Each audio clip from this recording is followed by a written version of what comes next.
Assalamualaikum warahmatullahi wabarakatuh. Hai semuanya, apa kabar? Welcome back to the Sister Channel.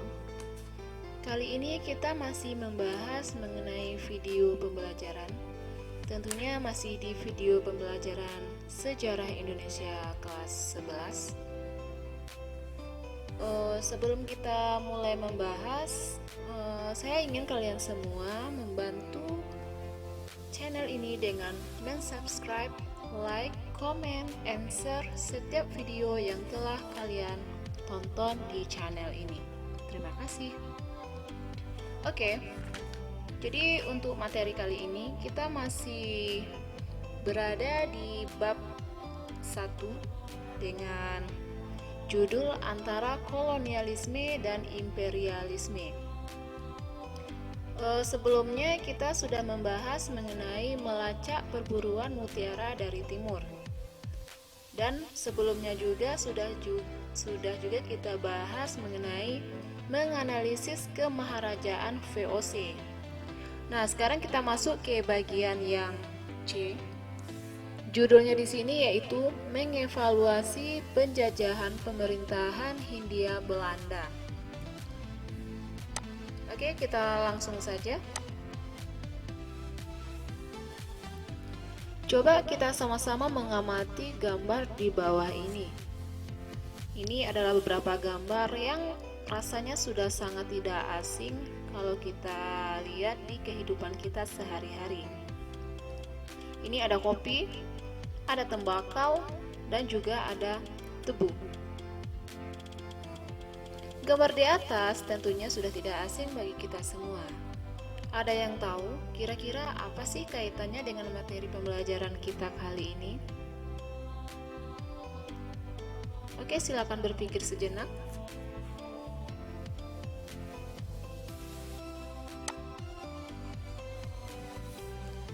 Nah, untuk jawabannya, gambar di atas merupakan gambar dari tanaman kopi, tembakau, dan tebu. Kopi di sini sudah dari zaman dahulu dikenal sebagai bahan minuman yang paling sangat terkenal di kalangan rakyat Indonesia, bahkan sudah mendunia. Kemudian ada juga tembakau. Seperti yang kita ketahui bahwa tembakau merupakan bahan utama untuk membuat rokok.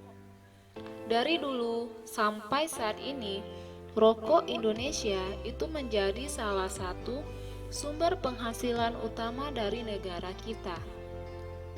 Lalu yang ketiga, itu ada tebu. Tebu tentunya di sini sebagai bahan baku untuk pembuatan gula pasir.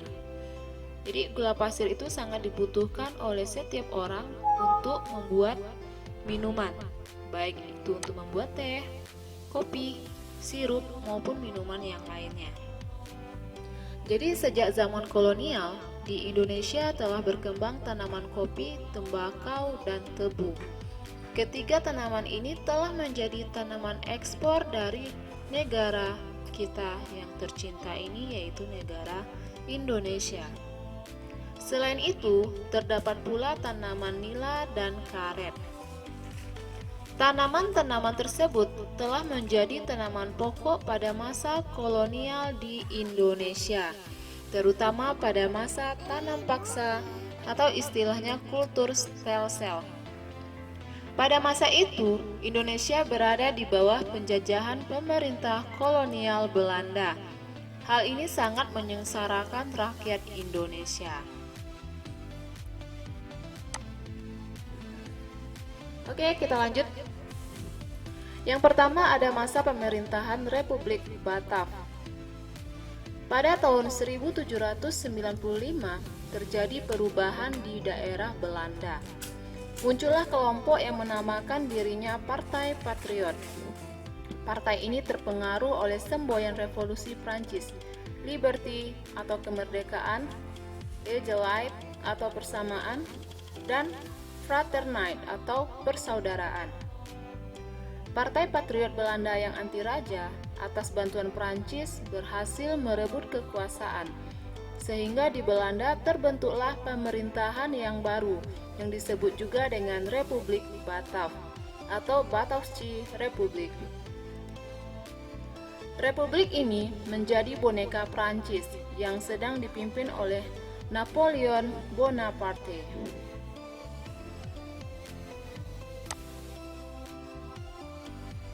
Oke, kita lanjut lagi.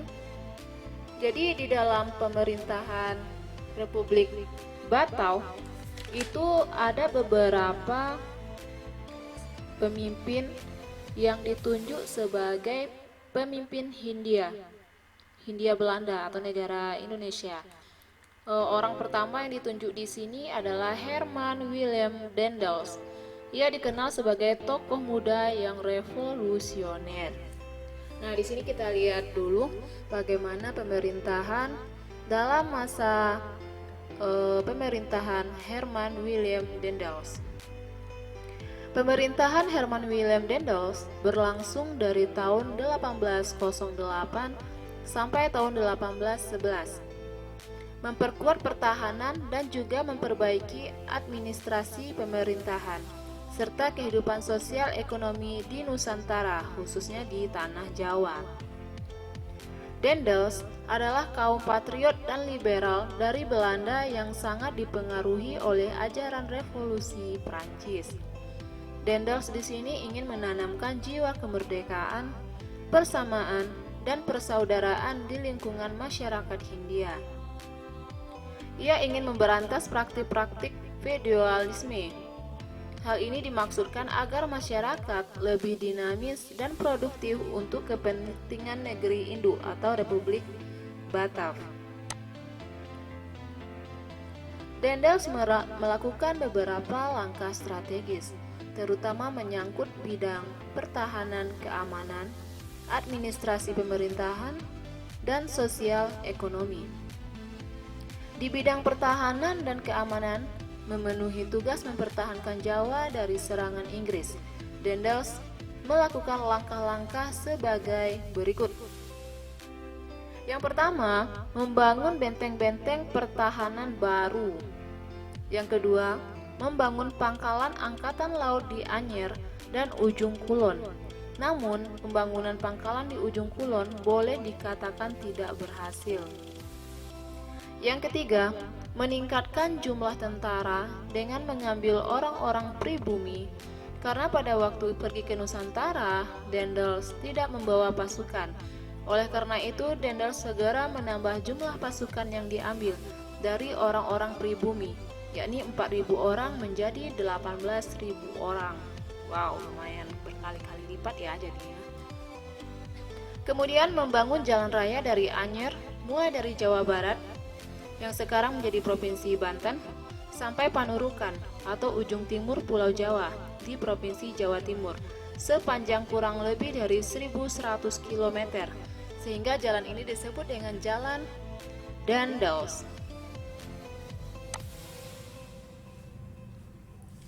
Pelaksanaan program pembangunan di bidang pertahanan dan keamanan tersebut telah merubah citra Daendels. Pada awalnya Daendels dikenal sebagai tokoh muda yang demokratis, tetapi berubah menjadi seorang yang diktator atau sangat kejam. Jadi orang yang melakukan pemerintahannya sangat kejam itu biasanya dikenal dengan pemerintahan yang diktator. Di sini Daendels juga mengerahkan rakyat untuk kerja rodi. Rodi itu adalah kerja paksa yang terjadi pada zaman pemerintahan Belanda. Dengan kerja rodi itu, maka rakyat yang sudah jatuh miskin menjadi semakin menderita. Apalagi kerja rodi dalam pembuatan pangkalan di Ujung Kulon. Karena lokasinya sangat-sangat jauh dan dicapai pun sangat sulit. Karena pada saat itu juga terjadi serangan nyamuk malaria. Oleh karena itu, wajar kalau kemudian banyak rakyat Hindia Belanda rakyat Hindia yang jatuh sakit, bahkan tidak sedikit yang meninggal gara-gara wabah tersebut. Oke, kita lanjut lagi. Kita lihat di bidang pemerintahan. Di sini Daendels banyak melakukan campur tangan dan perubahan dalam tata cara dan adat istiadat di dalam kerajaan-kerajaan di daerah Jawa. Misalnya, harus memberi hormat kepada raja, tidak boleh memakai payung emas, kemudian membuka topi dan harus duduk di kursi yang lebih rendah dari dampar atau kursi singgasana raja. Daendels tidak mau menjalani seremoni yang seperti itu. Kemudian, ia harus memakai payung emas, duduk di kursi yang sama tinggi dengan raja, dan tidak perlu membuka topi. Kemudian, para bupati dijadikan pegawai pemerintah Belanda dan diberi pangkat sesuai dengan ketentuan kepegawaian pemerintahan Belanda. Mereka mendapat penghasilan dari tanah dan sesuai dengan hukum adat. Sekarang kita lihat di bidang peradilan. Di sini Daendels membentuk 3 jenis peradilan. Yang pertama, peradilan untuk orang Eropa. Yang kedua, untuk orang-orang timur asing. Yang ketiga, untuk orang-orang pribumi. Orang pribumi adalah orang Indonesia. Kemudian, peradilan untuk kaum pribumi dibentuk di setiap prefektur, misalnya di daerah Batavia, Surabaya, dan Semarang. Kemudian, peraturan untuk pemberantasan korupsi tanpa pandang bulu. Pemberantasan korupsi diberlakukan terhadap siapa saja termasuk orang-orang Eropa dan orang timur asing. Jadi disinilah tindakan anti korupsi itu mulai ditegakkan. Jadi gara-gara Bapak Daendels ini, orang mulai mengenal yang namanya pendiri anti korupsi atau sebagai pelopor anti korupsi. Salah satu contoh yang sering terjadi pada saat itu, jika ada seorang pejabat yang ingin mendapat jabatan baru, itu tidak dibenarkan calon pejabat tersebut melakukan suap. Kalau sempat ketahuan menyuap pejabat sebelumnya, bisa jadi tindakan dia untuk diangkat sebagai pejabat itu akan dibatalkan. Jadi di sini Daendels itu sangat menjunjung tinggi yang namanya anti korupsi. Oke, kita lanjut lagi. Kita lanjut di bidang sosial ekonomi. Yang pertama, Daendels memaksakan berbagai perjanjian dengan penguasa Surakarta dan Yogyakarta yang intinya melakukan penggabungan banyak daerah ke dalam wilayah pemerintahan kolonial, misalnya daerah Cirebon. Yang kedua, meningkatkan usaha pemasukan uang dengan cara pemungutan pajak. Yang ketiga, meningkatkan penanaman tanaman yang hasilnya laku di pasaran dunia. Lalu, rakyat diharuskan melaksanakan penyerahan wajib hasil pertanian. Yang kelima, melakukan penjualan tanah-tanah kepada pihak swasta.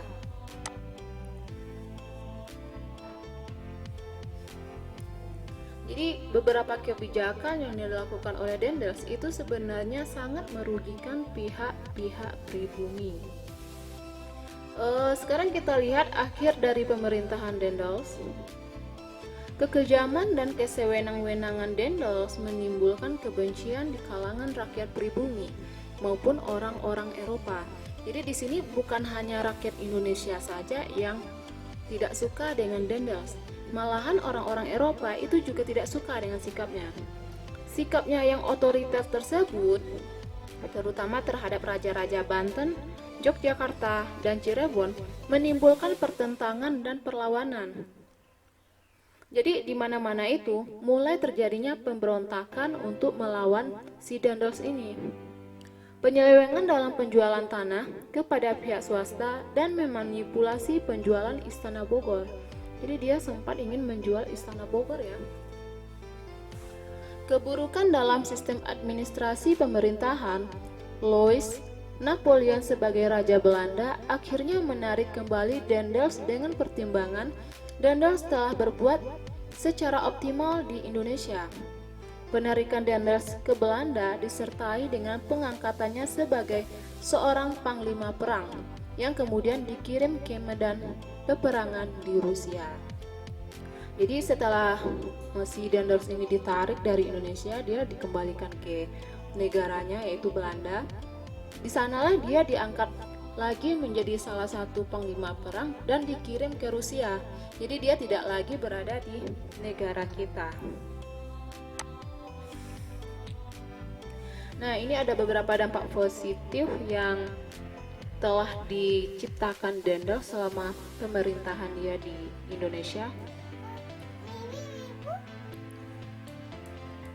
Ini adalah salah satu jalan tol Pantura yang pada saat itu termasuk salah satu kebijakan-kebijakan yang dilakukan oleh Dendels untuk membangun perekonomian di daerah Jawa.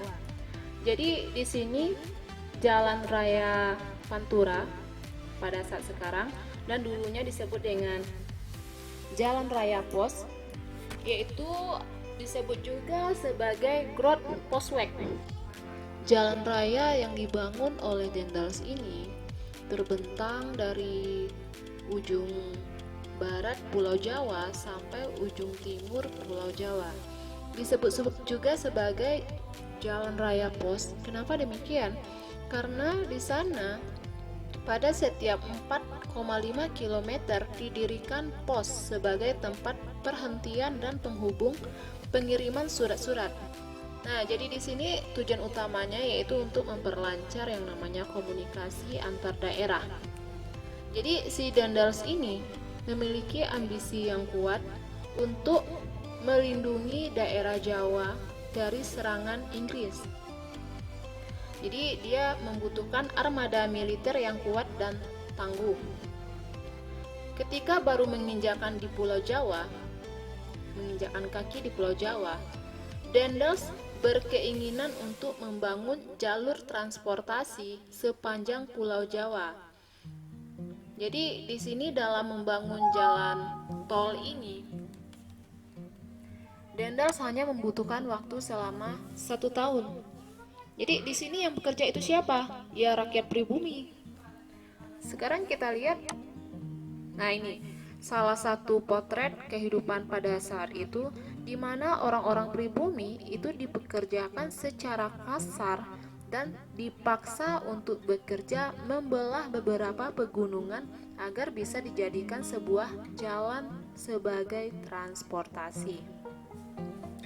Jadi bagi rakyat Indonesia yang membangkang atau tidak mau melakukan apa yang diinginkan oleh Dendels, ia tak segan-segan untuk membunuh secara langsung bagi mereka yang tidak mau bekerja.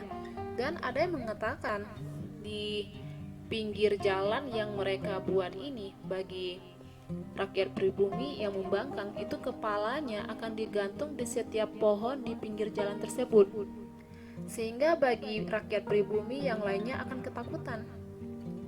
Jadi mau tidak mau mereka harus mengikuti permintaan Dendels ini daripada mereka mati begitu saja. Jadi sangat-sangat kejam ya. Kemudian ada yang mengatakan bahwa Gubernur Jenderal Dendels itu sangat-sangat menakutkan, sangat-sangat kejam dan tidak kenal yang namanya ampun. Makanya dengan waktu 1 tahun saja itu dia berhasil membangun jalan dari ujung Jawa ke ujung Jawa. Itu memang suatu prestasi yang luar biasa, sehingga orang di seluruh dunia pun mengenal jalan tersebut pada kala itu. Nah, karena kemampuan Dendels yang mampu mengerahkan seluruh rakyat untuk melakukan hal tersebut, jalan itu sampai sekarang disebut juga dengan Jalan Dendels dan masih juga dipakai sampai saat ini. Nah, ini adalah salah satu potret bentuk Jalan Dendels yang masih ramai digunakan oleh pemudik atau pengendara kendaraan apa saja yang lewat di sini. Di masa pemerintahan Dendels itu dia juga meninggalkan beberapa warisan. Kenapa bisa dikatakan sebagai warisan? Karena sampai saat ini masih dipakai atau masih diikuti oleh orang-orang Indonesia. Salah satunya dari segi gaya busana. Jadi setiap pejabat, baik pejabat Eropa maupun Jawa, itu diberikan pangkat militer. Nah, bagi yang sudah memiliki pangkat atau sebagai pejabat, itu mereka wajib menggunakan seragam. Tujuannya di sini untuk menandai bahwa status mereka itu adalah sebagai pejabat pemerintah. Apa buktinya kalau hal itu masih berlaku? Hal itu bisa kita lihat seragam yang dikenakan oleh pegawai negeri sipil. Biasanya pegawai negeri sipil itu memakai baju khusus dalam bekerja. Itu salah satu contoh dari warisan yang sampai saat ini masih digunakan oleh masyarakat Indonesia. Oke, setelah Daendels melakukan kemunduran atau ditarik ke negara asalnya, kemudian ditunjuk lagi seorang gubernur yang baru yang dinamakan sebagai Jensen. Ini adalah potret dari gubernur tersebut.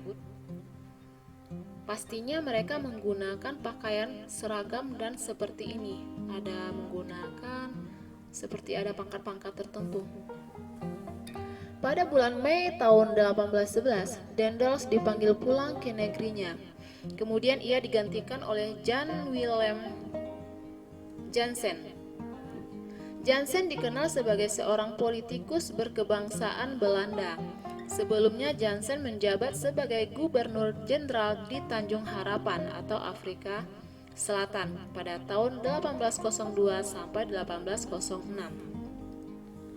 Pada tahun 1806, Jansen terusir dari Tanjung Harapan karena daerah itu jatuh ke tangan Inggris.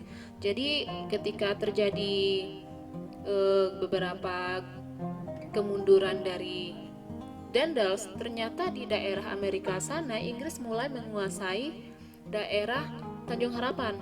Maka otomatis si Jansen ini juga harus angkat kaki dari daerah Afrika Selatan.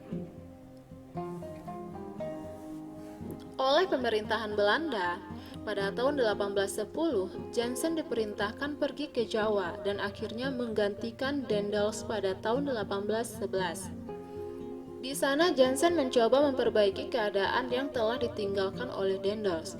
Namun harus diingat bahwa beberapa daerah di Hindia sudah jatuh ke tangan Inggris.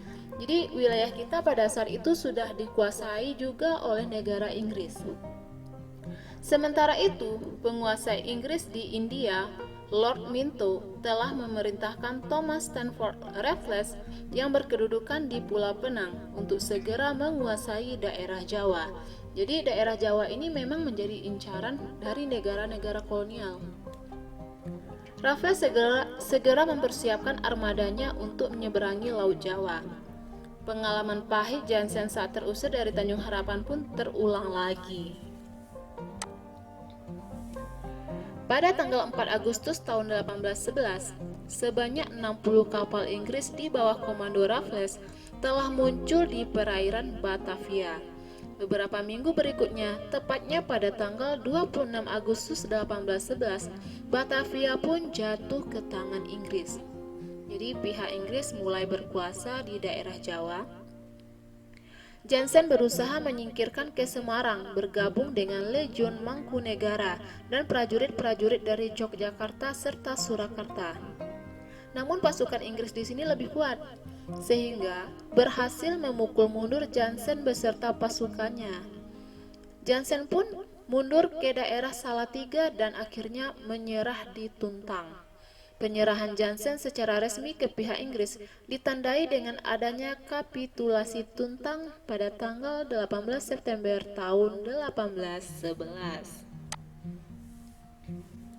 Oke, akhirnya negara Belanda pun menyerahkan diri ke negara Inggris sehingga terjadilah penguasaan kolonialisme Inggris di Indonesia. Pada tanggal 18 September tahun 1811, masih dalam tahun yang sama, adalah tanggal dimulainya kekuasaan Inggris di Hindia. Di Hindia ini sama dengan Indonesia. Gubernur Jenderal Lord Minto secara resmi mengangkat Raffles sebagai penguasanya. Pusat pemerintahan Inggris berkedudukan di Batavia. Jadi sejak dulu sampai sekarang pusat apapun selalu berada di Pulau Jawa. Sebagai penguasa di Hindia, Raffles mulai melakukan langkah-langkah untuk memperkuat kedudukan Inggris di tanah jajahan. Dalam rangka menjalankan pemerintahannya, Raffles berpegang kepada 3 prinsip. Nah, sebelum kita membahas ketiga prinsipnya, ini kita lihat dulu sosok Thomas Stamford Raffles. Kalau bagi yang pernah mendengar cerita atau buku karangannya seperti History of Java, itu tentunya tahu bagaimana Thomas Stamford Raffles.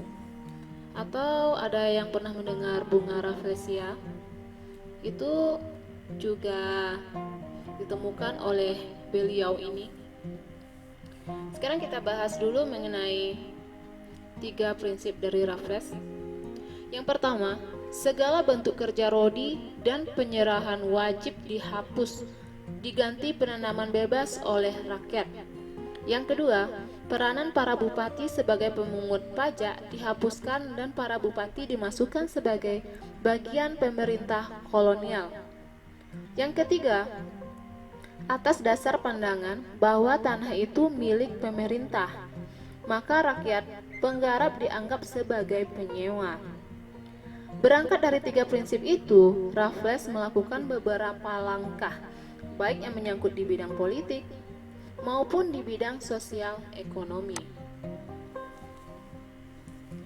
Sekarang kita bahas dulu mengenai kebijakan dalam bidang pemerintahan. Di sini, Raffles membagi Pulau Jawa menjadi 16 karesidenan. Yang kedua, untuk memperkuat kekuasaannya, Raffles menjalin hubungan baik dengan para pangeran dan penguasa yang membenci Belanda. Jadi dia mulai mendekati para pangeran dan mulai menghasut pikiran mereka untuk membenci pihak Belanda. Jadi tujuannya agar Belanda terusir sepenuhnya dari Indonesia. Bupati-bupati atau penguasa pribumi dijadikan sebagai pegawai pemerintahan kolonial di bawah kekuasaan pemerintah pusat. Yang keempat, mengubah sistem pemerintahan pribumi dengan sistem pemerintahan kolonial. Jadi mereka ingin mengubah semuanya. Sekarang kita lihat tindakan dalam bidang ekonomi. Yang pertama, pelaksanaan sistem sewa tanah atau pajak atau land rent yang kemudian meletakkan dasar bagi perkembangan sistem perekonomian uang. Yang kedua, penghapusan pajak dan penyerahan wajib hasil bumi. Yang ketiga, menghapus kerja rodi dan perbudakan. Jadi di sini tidak ada lagi yang namanya kerja paksa maupun perbudakan. Yang keempat, penghapusan sistem monopoli. Yang kelima, peletakan desa sebagai unit administrasi penjajahan. Sekarang kita kembali lagi ke bidang hukum. Yang pertama, hukum peradilan masa Raffles lebih baik dibandingkan dengan masa penguasaan Daendels.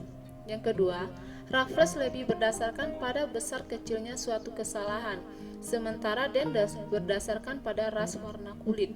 Jadi di sini sangat merugikan bangsa Indonesia pada pemerintahan Daendels.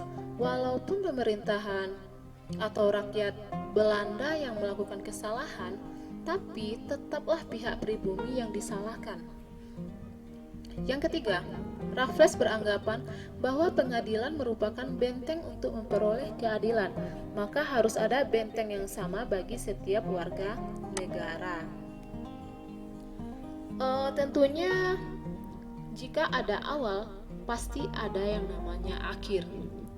Di sini kita lihat apa penyebab akhir dari masa pemerintahan Thomas S. Raffles. Perkembangan kolonialisme Inggris di Indonesia pada masa pemerintahan Thomas S. Raffles ternyata tidak berlangsung cukup lama. Tepatnya pada tanggal pada tahun 1816 atau 5 tahun setelah perjanjian Belanda dan Inggris, penjajahan pun berakhir. Apa sebabnya? Berakhirnya kekuasaan Inggris disebabkan karena kondisi politik di Eropa mulai memanas. Hal ini pun disebabkan karena penguasa besar yaitu Napoleon Bonaparte berhasil dikalahkan oleh raja-raja di Eropa pada tahun 1814. Dari kekalahan tersebut kemudian memunculkan apa yang disebut dengan Convention of London atau perjanjian lanjutan antara Belanda dan Inggris. Salah satu poin penting mengenai perjanjian tersebut adalah Belanda menerima kembali daerah jajahan yang sebelumnya diserahkan kepada pihak Inggris dalam perjanjian Tuntang. Dari penyerahan tersebut, maka kekuasaan Inggris pun di Indonesia berakhir dan kita dilanjutkan oleh penjajahan negara Belanda kembali. Jadi Inggris di Indonesia itu hanya sebentar. Belanda tetaplah negara yang paling lama menjajah negara kita. Oke, sekian dulu untuk pembahasan mengenai materi kali ini. Jika ada yang kurang jelas atau ada yang ingin ditanyakan tentang mengevaluasi penjajahan pemerintahan Hindia Belanda, silakan tinggalkan komentar di kolom komentar atau boleh bertanya via email ataupun via sosmed lainnya. Sampai jumpa di pertemuan berikutnya. Untuk mendukung channel ini, tentunya jangan lupa di subscribe, like, comment, and share. Dan aktifkan juga lonceng di channel ini untuk memperoleh video-video terbaru dari channel kami. Sekian dan terima kasih. Wassalamualaikum warahmatullahi wabarakatuh.